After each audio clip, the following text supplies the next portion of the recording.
Assalamualaikum warahmatullahi wabarakatuh. Apa kabarnya bapak-bapak dan ibu-ibu serta teman-teman sekalian? Semoga dalam keadaan baik ya. Bertemu lagi dengan saya, Pandu K. Utomo.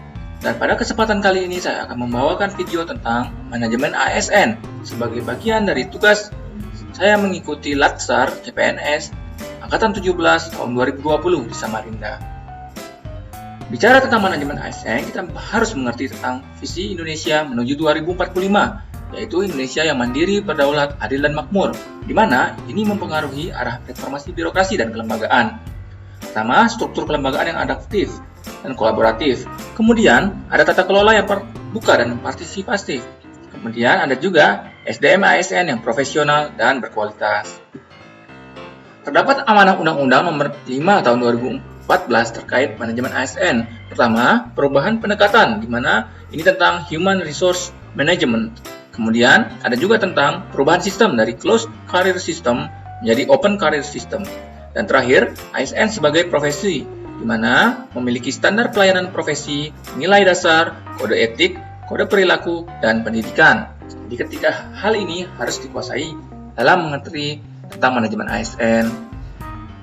Terkait kedudukan ASN, kita harus mengerti fungsi dan peran ASN. Fungsinya adalah sebagai pelayan publik, pelaksana kebijakan publik, serta perekat dan pemersatu bangsa. Sementara peran ASN adalah perencana, pelaksana, dan pengawas, juga sebagai tugas umum pemerintah dan pembangunan nasional, dan terakhir sebagai pelaksana kebijakan dan pelayanan publik. Jadi, tugas dan peran dan fungsi ASN itu harus dimengerti sebagai seorang ASN. Manajemen ASN juga tentang hak dan kewajiban ASN, di mana ASN itu terbagi menjadi PNS dan PPPK atau P3K. Hak yang diperoleh PNS antara lain gaji, tunjangan, dan fasilitas, cuti, jaminan pensiun dan hari tua, perlindungan, serta pengembangan kompetensi. Sementara itu, PPPK juga mendapatkan hak yang sama kecuali jaminan pensiun dan hari tua. Baik PNS maupun PPPK harus mengerti hak yang diterima ini. Bagaimana dengan kewajiban ASN? Kewajiban ASN tertera dan termuat dalam undang-undang dan peraturan yang berlaku, mulai dari setia dan taat pada Pancasila, Undang-Undang 1945, NKRI, dan pemerintah yang sah, sampai dengan poin 8 yaitu bersedia ditempatkan di seluruh wilayah NKRI. Jadi, ke-8 kewajiban ini harus melekat dalam hati dan jati diri seorang ASN. Tidak boleh luput salah satu sekalipun. Manajemen ASN juga berkaitan dengan kode etik dan perilaku. Termuat dalam Undang-Undang Nomor 5 dan tahun 2014 juga ada kode etik dan kode perilaku untuk menjaga martabat dan kehormatan ASN di ayat 1. Ayat 2 berisi tentang pengaturan perilaku ASN, dan ayat 3 bagaimana dilaksanakannya sesuai dengan ketentuan perundangan. Manajemen ASN juga bicara tentang sistem merit, di mana sistem merit adalah kebijakan manajemen yang berdasarkan pada kualifikasi, kompetensi, dan kinerja. Ini tertera dalam pasal 1 Undang-Undang Nomor 5 tahun 2014. Kemudian di pasal 51 ada tentang manajemen ASN, dan pasal 28 terkait ASN menjamin terwujudnya sistem merit dalam kebijakan dan manajemen ASN.